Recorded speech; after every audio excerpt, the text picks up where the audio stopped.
High ସାଙ୍ଗମାନେ, ଆଜି ଆମେ ବନେଇବା କଉ ମାଛର ବେସର। ଗଡ଼ିଆରୁ ଯେଉଁ ବର୍ଷା ହେଇଥିଲା, ବାପା ଧରିଥିଲେ ବହୁତ ଗୁଡ଼ାଏ ମାଛ। ଆଉ ସେଇ ମାଛକୁ ଆଜି କଉ ଆଉ କିଛି ଗଡ଼ିଶ ମାଛ ମିଶେଇକି ଆମେ ସୋରିଷ ମସଲା ଦେଇକି ବେସର ବନେଇବା। ଭିଡ଼ିଓଟିକୁ ଶେଷ ପର୍ଯ୍ୟନ୍ତ ଦେଖନ୍ତୁ ଆଉ ପ୍ଲିଜ୍ ଚ୍ୟାନେଲଟିକୁ ସବସ୍କ୍ରାଇବ୍ କରିଦେବେ। ମା ଏଠି ମାଛ ଗୁଡ଼ାକ ଭଲ ଭାବରେ ତାକୁ କାଟିକି ଭଲ ଭାବରେ ଧୋଇ ଧାଇକି ତାକୁ ସଫା କରିକି ତାକୁ ହଳଦୀ ଲୁଣ ଗୋଳେଇକି ତାକୁ ରଖିଦେଇଛନ୍ତି। ଏବେ ମୁଁ ମାଛ ପାଇଁ ଯାହା ଯାହା ଦରକାର ମସଲା ଆଉ ଯାହା ଯାହା ପକେଇବି ତାକୁ ଏବେ ପ୍ରସ୍ତୁତ କରିନେବି। ଫାଷ୍ଟ ମୁଁ ଏଠି ଆଳୁ କିଛି କାଟି ନେଇଛି, କାହିଁକିନା ଆଳୁ ନ ପଡ଼ିଲେ ଆଇଁଷରେ ମାଛ କି ଯାହା ଏବେ ଆଇଁଷ ଜିନିଷରେ ଆଳୁ ନ ପଡ଼ିଲେ ଭଲ ଲାଗିବନି ସେଇ ତରକାରୀ ଗୁଡ଼ାକ। ଏବେ ଦେଖନ୍ତୁ ମୁଁ ଆଳୁକୁ ଏମିତି ଲମ୍ବା ଲମ୍ବା କରିକି କାଟି ନେଇଛି। ତାପରେ ଏବେ ମସଲାରେ ନେଇଛି କିଛି ଧଳା ସୋରିଷ, ଜିରା ଆଉ କିଛି କଞ୍ଚା ଲଙ୍କା, ସୋରିଷ ଆଉ ଅଳ୍ପ କିଛି ପିଆଜ ନେଇଛି। ତାପରେ ଆକୁ ଭଲ ଭାବରେ ମସଲା ପ୍ରସ୍ତୁତ କରି ନେବା। ତାପରେ ଆଳୁକୁ ଫାଷ୍ଟ ମୁଁ ଏଠି ସିଝେଇ ନେଇଛି। ସିଝେଇକି ତାପରେ ଏବେ କଢ଼େଇରେ ତେଲ ଦେଇକି ମାଛ ଭାଜିବା। ଏବେ ତେଲ ଗରମ ହେଲା ପରେ ଯେଉଁ ହଳଦୀ ଲୁଣ ଗୋଳେଇକି ରଖିଥିଲେ ମାଛ ଗୁଡ଼ାକ ଏବେ ତାକୁ କଢ଼େଇରେ ପକେଇବା। ମାଛ ଗୁଡ଼ାକ ଏବେ ଗୋଟି ଗୋଟି କରି ତେଲ ଗରମ ହେଇଗଲାଣି, ଗୋଟି ଗୋଟି କରିକି ଭଲ ଭାବରେ ପକେଇକି ତାକୁ ନାଲି ନାଲି ହେବା ପର୍ଯ୍ୟନ୍ତ ଭାଜିବା।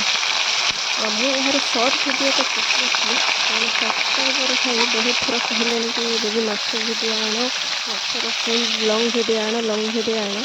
ସେଇଥିପାଇଁ ତାଙ୍କ ପାଇଁ ହିଁ ଲଙ୍ଗ୍ ଭିଡ଼ିଓଟା ଆଣିଛି।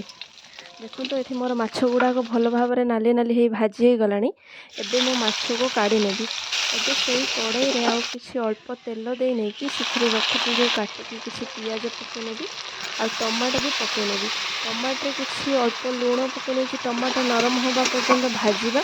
ଦେଖନ୍ତୁ ଏଠି ମୋର ଟମାଟୋ ଭଲ ଭାବରେ ନରମ ହେଇ ଆସିଲାଣି। ଏବେ ଯେଉଁ ବାଟିକି ରଖିଥିଲି ମସଲା, ସୋରିଷ ମସଲା, ତାକୁ ପକାଇକି କିଛି ଅଳ୍ପ ସମୟ ପାଇଁ ତାକୁ କଷିବା। ଏବେ ସେଥିରେ ମୁଁ କାଶ୍ମୀରୀ ଲାଲ ମିର୍ଚ୍ଚ ଦେଇଛି, ଧନିଆ ଗୁଣ୍ଡ ଦେଇକି ତାକୁ କିଛି ସମୟ ଅଳ୍ପ କଷିକି ତାପରେ ସେଥିରେ ଆଳୁ ପକାଇ ନେଇଛି, କାହିଁକିନା ସୋରିଷ ମସଲାଟା ବେଶୀ ଟାଇମ୍ କଷିଲେ ରାଇଆ ଲାଗିବ, ନହେଲେ ପିତା ଲାଗିବ। ଆଳୁ ପକାଇକି ଏଥିରେ ମୁଁ ଦୁଇଟା ଆମ୍ବୁଲ ପକାଇଛି, କାହିଁକିନା ଆମ୍ବୁଲ ପକାଇଛି ଦେଶୀ ମାଛ ନା, ଟିକେ ଆମ୍ବୁଲ ନ ପକାଇଲେ ଟିକେ ଖଟା ଖଟା ନ ଲାଗିଲେ ଭଲ ଲାଗିବନି ମାଛ। ଏବେ ଦେଖନ୍ତୁ ମୋର ଆଳୁଟା ଭଲ ଭାବରେ କଷି ଆସିଲାଣି। ଏବେ ଯେଉଁ ପାଣି ରଖିଥିଲି, ଯେଉଁ ଆଳୁ ସିଝେଇକି ଯେଉଁ ପାଣି ରଖିଥିଲି ସେଇ ପାଣିକି ମୁଁ ଦେଇ ନେଇଛି। ଦେଇ ସାରିଲା ପରେ ତାପରେ ଝୋଳଟା କିଛି ସମୟ ପାଇଁ ଫୁଟିଲା ପରେ ତାପରେ ଏବେ ଯେଉଁ ଭାଜିକି ରଖିଥିଲି ମାଛକୁ ତାକୁ ଏବେ ପକାଇ ନେବା। ପକାଇକି ଆଉ କିଛି ସମୟ ପାଇଁ ଫୁଟିବା ପାଇଁ ଛାଡ଼ିଦେବା। ଦେଖନ୍ତୁ ଏଠି ମୋର କେତେ ସୁନ୍ଦର ଭାବରେ ରେଡ଼ି ହେଇଗଲା କଉ ମାଛ ଆମ୍ବୁଲ ଦିଆ ବେସର। ଆପଣମାନେ କେମିତି ସବୁ ଏଇ କଉ ମାଛକୁ ବନାନ୍ତି ମୋତେ ନିଶ୍ଚୟ କମେଣ୍ଟରେ ଜଣାଇବେ। ଭିଡ଼ିଓଟି ଯଦି ଭଲ ଲାଗିଥାଏ ତାହେଲେ ଲାଇକ୍ କରନ୍ତୁ, ସେୟାର କରନ୍ତୁ ଆଉ ସବସ୍କ୍ରାଇବ୍ କରିଦିଅନ୍ତୁ। ଆଉ ଏଇ କଉ ମାଛକୁ ଆପଣଙ୍କ ପଟେ ଆଉ କେଉଁ ନାଁରେ କୁହନ୍ତି ମୋତେ ନିଶ୍ଚୟ କମେଣ୍ଟରେ ଜଣାଇବେ। ରହିଲି, ଭଲରେ ରୁହନ୍ତୁ।